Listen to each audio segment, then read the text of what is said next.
Part of being an effective coach starts off the field.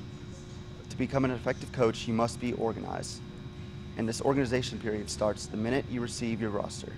If you go through and just call all the parents and players on the roster, confirm that the numbers are correct, the players' names, parents' names, all that stuff is correct, it will make your season a lot easier. It's good to have a team manager to go through and make a phone tree and call parents, whether the game's canceled or there's a rain out or something like that. They can call the parents, they can develop a snack list, because at this age, sometimes snacks are more important than the practice or the games. And then part of having an assistant coach is having some consistency. If you're not able to make it, the coach is familiar with what you're doing, what the team is doing, so that way the team won't suffer if you're not able to make it. And let's be honest, it's tough to deal with 10 kids all at once on your own, so it's nice to have some help out there on the field. Once we get on the field, it's important for you to stay positive and be a role model for these kids. And as silly as this sounds, part of being a role model for these kids is showing up on time for practices and games.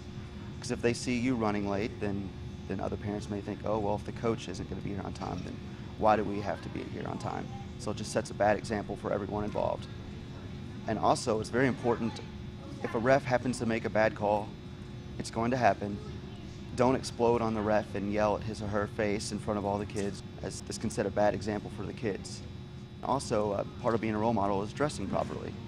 The YMCA will provide you with a shirt that matches your team's uniform, so we ask that you please wear that to all practices and games. Helps identify the coach out on the field. And also, please tuck it in, because we ask our players to tuck all their shirts in during the games. Here you see an example of a poorly dressed player and coach. Notice the untucked shirt, shin guards are showing, shoelaces are undone. And here's an example of a well-dressed player and coach. Both shirts are tucked in, shin guards are covered up, shoelaces are tied up. Another tip to being an effective coach is talking at a player's level. And being eye to eye to a player makes them feel more comfortable and understand you better. I'll give an example of this. Sammy, remember that pass you just made to Sarah? Yes. It was a great pass, but it hit Sarah right in the chest. Was that easy for you to control, Sarah? No. Where do you think you should have passed At it to her her? feet. To her feet. Talking at a player's level like this makes the players feel more comfortable. We always start with the positive and then talk about what we need to work on afterwards.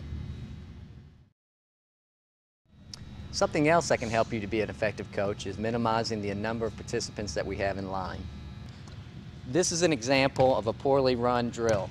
We have one ball with 14 participants. As you can see, we've got participants in the back pushing each other, playing with each other's hair, and we've got very minimal touches on the ball here.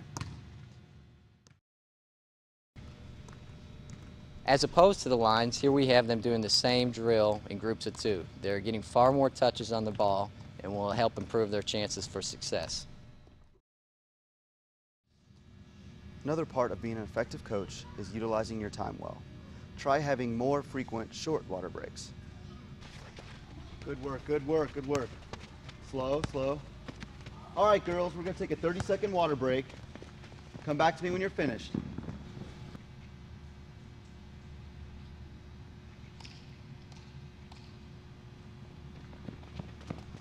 All right, good deal.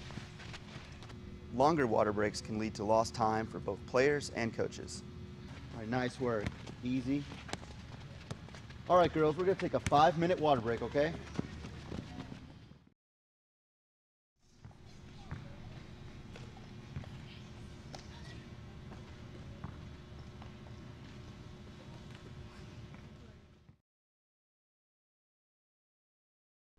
It's important for the players to have the necessary equipment.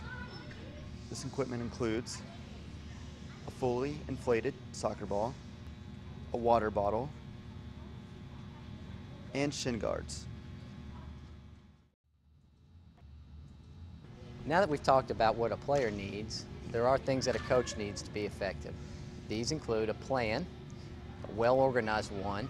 Too many coaches show up at practice and try to wing it, and therefore the players and the parents can tell this.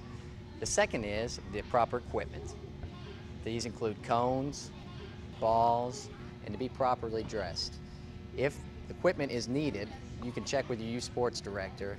Most importantly, what a coach needs is a positive, outgoing personality.